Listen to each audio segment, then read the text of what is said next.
remarks? Yep, so we've had a very good fall. I think our guys have definitely improved from the time we started June 1st. I haven't left the office in a bad mood, not one day. It's a fun group to coach, probably the most fun I've had coaching basketball. These guys are very, very locked in to getting better every single day. They have a great cohesiveness. They like each other both on and off the court. I think it's a team that's going to continue to get better and better as the season progresses. So I'm having a lot of fun coaching this group, and I think come March we'll definitely be playing our best basketball. Open up to questions. Can you just explain to us your two new transfers, your senior guys, and your freshmen as well, the four newcomers? Okay, that was a lot. All right. We have a couple. We have three seniors actually. So we'll have Theo Singh, who's a returner. Last year, him and Thomas kind of split minutes. We've moved him to the 5 this year. I mean, he's a pick and pop. He really stretches the defense. He's a great team defender, very, very smart, great teammate. The guys love him. I think he's really, really excited about the opportunity to play some minutes together with Thomas. They kind of set the example of what selflessness is about when they were sharing minutes. They never pouted. They never didn't cheer for the other guy. So I think they're really excited now to be able to play some minutes together because they're roommates. They're really close friends. And then we have JB, Gerald Bellamy, is also a senior. He's really, really improved, made significant jumps. Him and Theo have been working really hard with Coach Brandon Gilbert, working extra, developing their game. He's a threat on the pick and roll. His jump hook is significantly improved. Y'all may have seen that last jump hook he made right at the end of practice. He's our best athlete, gives us a defensive presence as well. And then Corbin Green would be the other senior. He's a transfer from Texas Tech. He's still learning the system, how we play. He had a really good practice today. If we can get that type of play from him, he can really help this basketball team out. I think once he gets more comfortable and understands what we're doing on offense and defense, it'll definitely be easier for him. You go back to your UT Arlington days with Caleb Canales. What's it like reuniting with him, and what does he add to this team given his NBA experience? Yeah, I mean, one, to have guys that are more qualified than yourself, like he's called a timeout in an NBA game. It's crazy because I actually do remember the first time he walked in and he was a student and he wanted to be a manager for us at UT Arlington. And I remember we were in the sweat box. There was no air conditioning. It was, I don't know, June or July when he was down there watching our guys play pickup games. And somebody fell on the floor and he sprints out with a towel, wipes it up. Next thing you know, he became a student assistant for us. And I mean, his story is phenomenal. Y'all should Google it, Caleb Canales' journey. But there's an article that explains it all. But the way he's worked from the very, very bottom, and being Hispanic and going from just being a manager to being the first ever Hispanic NBA head coach, like, man, what a story that is. And so it's great for our guys, to see, anything is possible. If you make up your mind and you want to do it, anything is possible. But what he brings, one, he's got a brilliant mind. I mean, he knows the game inside and out on both sides of the ball, but he never has a bad day. He is so energetic and energized. From time to time I can be a little bit negative. I know that's one of my flaws. I think I am a better coach when I'm positive, and he helps me with that because he's always, he's a glasses half full guy, and it helps me out. But the guys love him. He's really, really big into player development. So if y'all saw at the end of the practice, he got his group of guys and was talking to them about what they need to do the rest of the day. He calls them the Avengers, his group. They all have their superhero name, and it's. I think that's been a big piece of us getting better is just that player development. I think that's kind of our path. I mean, some schools just can buy players and get the best talent. For us, we have to develop them. And my staff has done a phenomenal job developing these guys, as well as, in years past. But I think this is the best staff in terms of developing our guys that I've been around. Hello. WTBY, I'm Yeah. from the area, but what excited you about the exhibition game that you saw from your team that you're excited to see going forward for the season? So we didn't play our best. We were without JB. He would have helped us definitely in that game. Obviously we wanted to win the game. Georgia's an NCAA tournament team. They've got size. They have athleticism. I would say probably the fact that we shot 10 more free throws was a big positive. Usually when you're playing SEC teams, that doesn't happen. In our first close scrimmage, we also did the same thing with another SEC team, so that's a good sign. In the first scrimmage, we actually out-rebounded our opponent. In this one, I think we were -4 on the glass, but if you look at the percentages, we actually out-rebounded them percentage-wise. So those would have been two big question marks for me going into the season. Can we get to the free throw line? Can we rebound again at a high level? When you lose, Jackson Fields, Tatum, Miles, those guys, they were all, physical rebounders, get to the free throw line guys. And the fact that we were able to do that is a positive sign. The fact that we had the same amount of turnovers as an SEC team was good. I mean, really the only area they beat us in is they shot the ball better than us. It's going to happen. We were on the road. They've got fans there. It's our first, time to play in front of fans. We did get rattled at times, but that's why I wanted to play that game is, we're not going to face anybody outside of maybe USC and San Diego State as good as them. So it was a great learning experience for the guys.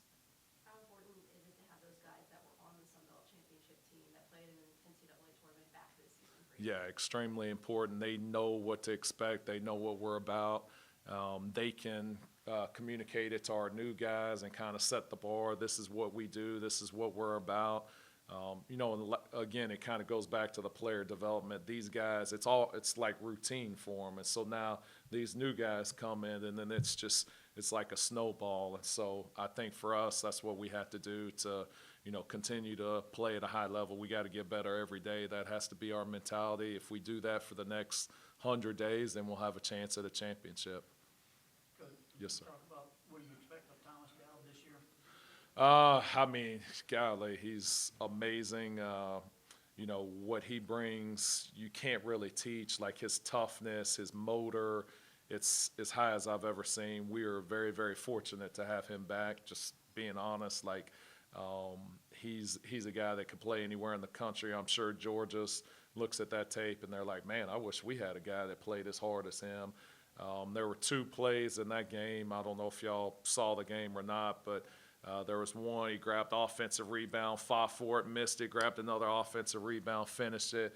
And then there was a loose ball. He dives in front of their guy, grabs the loose ball. I mean, those are things that he brings that it's really, really hard to teach. No matter how many times you make your guys get on the floor, just having that motor, it's a hard thing to teach. And so his rebounding, his toughness, his ability to stretch the defense with his shooting, it's all at a very, very high level. And then, he's continuing to develop, putting the ball on the floor and, some of those playmaking abilities as well. But, yeah, we expect him to have a great year this year.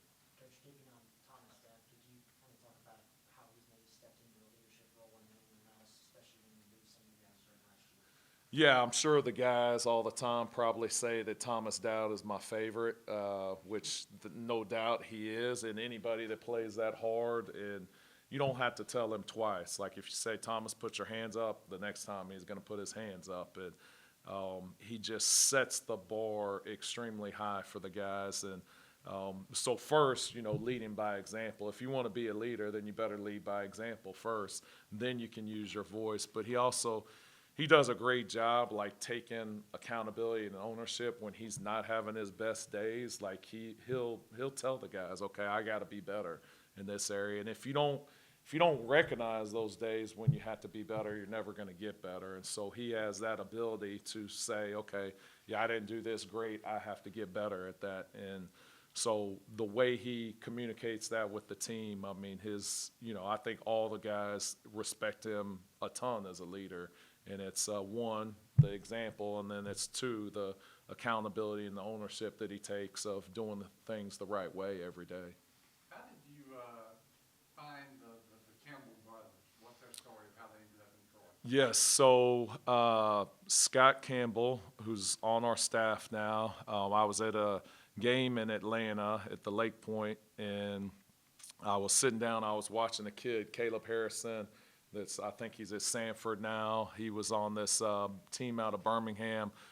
He was the only kid I was recruiting. He was a 6'10" kid, and Coach Campbell came up to me, introduced himself, said that he follows me on Twitter, and he liked our take the stairs stuff and kind of what we believed in. And it turns out he was coaching the Arizona team that was playing that Birmingham team. And so I was sitting down, I was watching it, and then you kind of watch it, and you're like, that kid's got to be his kid. They look just alike. And, he could play. I was impressed. And then we did exchange numbers when he came up and talked to me. So afterwards, he called me. He was like, hey, what'd you think of the team? I said, your team's really good. Y'all just put it on one of the best teams in Alabama. And, they probably had 7 or 8 guys that signed Division I scholarships, and the Arizona team beat them. And so then Coach Worley was helping me recruit the kid from Birmingham. He's playing in Vegas the next week, and so we spend, I don't know, a couple $1,000s to chase one guy, and we go all the way out to Vegas, and we're watching him, and I'm like, man, I'm going to be miserable because the hard-working side of me says you have to be in the gym all day long, even though you're not recruiting these other guys, and it's terrible basketball, nobody's passing it. But then out of the corner of my eye, I see the Arizona team walk in, and I told Coach Worley, I was like, thank goodness, now there's a second team I can follow. So I go over there and watch them, and there's no coaches really there, and their team's really good. And I think Dartmouth was there. And so it turns out they're the only school really recruiting them, Dartmouth and maybe one other military school or Ivy League school. And so after the tournament, same thing, he calls me up, asks what I thought. It's again, y'all are really good. You smart team. You got 2 coaches' kids out there that know how to play. The other coach had a son on the team. You've got bigs. He's like, well, what do you think of Cooper? I was like, he's good. He's like, well, do you want to recruit him? I was like, well, so that's a long ways to go. We just spent $2,000 recruiting this one kid.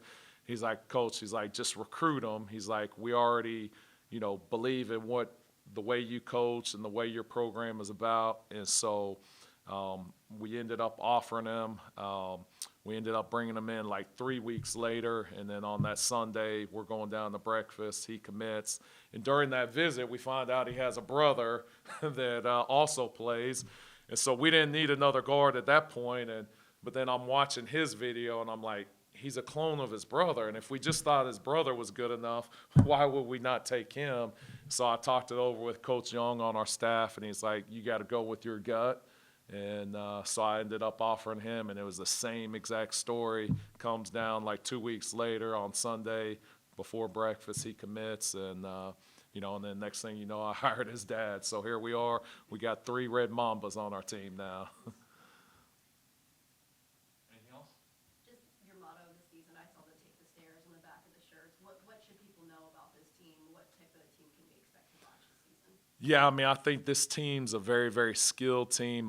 We always want to have that take the stairs mentality. We want to have a championships are won today, meaning every day we're going to try and get better. That's got to be our goal for us to win a championship in March. We had to win one today. I think the guys did that today, but nothing changes in terms of that. We don't have any other special things it's the same thing.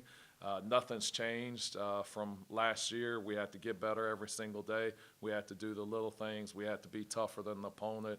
If we do those things, then good things will happen for us. What's it like coaching your son and that he could be playing this? Hard at times. I learned last year that I'm never calling a foul for him because I called one foul last year and it wasn't good. So, I don't call any fouls. He probably gets upset because if my staff doesn't call it, then it's not a foul. And, of course, everybody thinks everything's a foul. But I'm getting used to it. I have high expectations for him. I feel like I'm, demanding. I definitely, he's got to earn everything. Any minute that he plays, he definitely has to earn. I don't want anything given to him, and my staff knows that as well. So he's he's got an uphill, but he's done well. He's gotten better, and I think he's proved that he should be in the rotation at some capacity. And but it's something that we'll have to have talks from time to time. We've already had 2 or 3 this year. I've some areas where I had to be better, a couple areas where he has to be better. But it's good. I'm looking forward to. It was fun, like going to the tournament, even though he was redshirted. Having him there, being a part of it, it'll be even more fun. If we're able to do it again, when we're able to do it again this year. So. But definitely a learning experience, something that's new, and I'll have to continue to visit with other coaches who've coached their own He kids. doesn't seem intimidated by Division I basketball. No, he's not. I mean, in our first scrimmage, his 2 games now are SEC teams, so it's not going to get any tougher than that. So he's been thrown in the fire, but he's had a couple years to develop. He had a year of prep school and then a year of redshirting here, going against a championship level team every day. So, yeah. Coach, can you talk about Evan Griffin and Cameron Mitchell, what kind of role they'll have this year for you guys? Yeah, so Evan came off of foot surgery. He's just now getting back. He played a couple minutes against Georgia. I thought he did really good in those minutes. He's got older guys in front of him that are seniors that play his position, but he's a guy that we believe in. We definitely see a role for him moving forward. He continues, to get better, and I think the more he gets in the gym, and works on his game, he's going to continue to develop, and I could see him, one day being a starter for us and helping us win a championship. I don't know how many minutes he'll play this year, but I do feel comfortable when we put him in there that he's going to be able to help us play. And then Cam, it's hard, being a guy that doesn't get to play a whole lot, but like Cam makes us better every single day. If y'all watch the practice, he's down there with the blue team, and he can play just about every position. He's a great defender for us. Whenever we're simulating the opponent we're about to play, Cam is always going to do that at a very, very high level. The group that we had last year was phenomenal in terms of preparing our guys, and Cam's gotten a whole lot better. Like even, all the pre-practice stuff, the player development, like his shots gotten way better, his skill level's gotten way better. Hopefully there's going to be opportunities for him where he can go in and play, but one of the finest human beings I've ever been around. He's going to be super, super successful. Already has his own detailing business, so if y'all ever need your cars detailed, I would highly recommend Cam. But just a phenomenal, super, super high character kid that's going to do amazing things. On Evan, the foot surgery, how recent was it, and was it a basketball-related injury? It was, yeah. So I believe you may have to talk with our trainer, but like a stress fracture in his foot, and so it just, they did a surgery, and then it was, he was out for 3 months. Like this is probably his maybe second or third week probably coming back full. So, it's going to take a little time. He's working himself back into shape, but I like where he's headed. He's definitely made great strides over the last couple of weeks. All right, thanks, Coach. Thank you. Appreciate y'all.